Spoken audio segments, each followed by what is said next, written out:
Dr. Harrison, it's your contention that the human subject is capable of absolute memory recall of recent events? Yes, sir, that's correct. In the exact chronological order in which they occurred.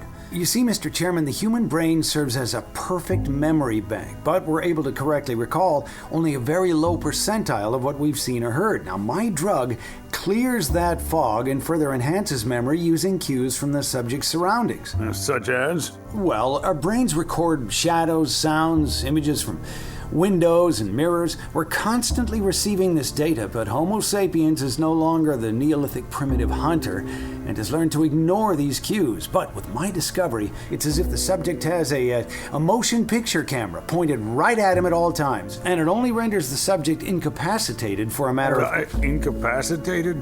Well, yes, the drug utilizes all of the body's energies for memory acquisition, so motor functions are temporarily suppressed. You're saying human motor functions cease while your drug is working? Well, heart and lungs continue. Only voluntary movement is halted. It's a very short effect, lasting about 10 seconds. Dr. Harrison, this board applauds your efforts, but as you know, our decisions on human testing have to take into account the financial ramifications. Yes, I know. Potential liability, lawsuits over unseen outcomes, etc., etc. Mr. Chairman, I come here with what may be the most important investigatory effort in modern history, and the university chooses to ignore it? Without proper financial precautions, human experiments of this type could ruin this university. Along with your cozy salary and fancy house? You, sir, are out of line! Think, man! In the space of 10 heartbeats, one dose, and the fantastic power of human memory is fully engaged.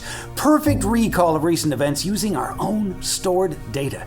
Crimes solved, victims able to identify aggressors, thousands of lives potentially saved. Well, perhaps if you shared your research documents, we could better evaluate the efficacy of... Right, yeah, and profit from my research. Bury the results so your rich lawyer friends aren't hampered by worthless details like, the truth behind every crime. Dr. Harrison, you will refrain from any further implications. Oh, I'm not implying, Mr. Chairman. That is enough, Doctor! We're done here! I bet we are.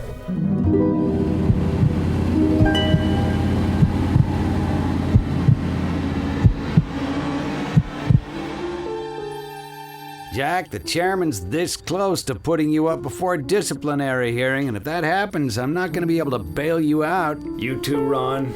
More interested in saving your own skin than bettering the human condition? I'll pretend I didn't hear that. You're right. I'm sorry.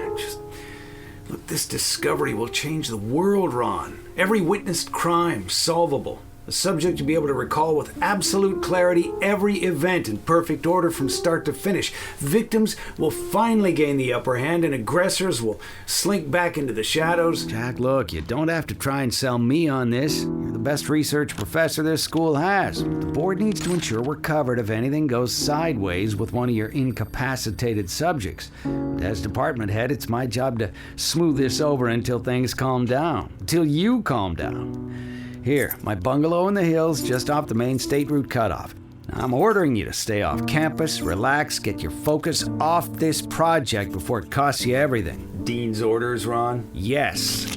Here's the address. Now, see you next Monday, Jack. No more pushing this thing. And Jack, you're convinced this memory thing works? Guaranteed. If I didn't need the university's lab techs and equipment to monitor results, I'd test it on myself in a heartbeat.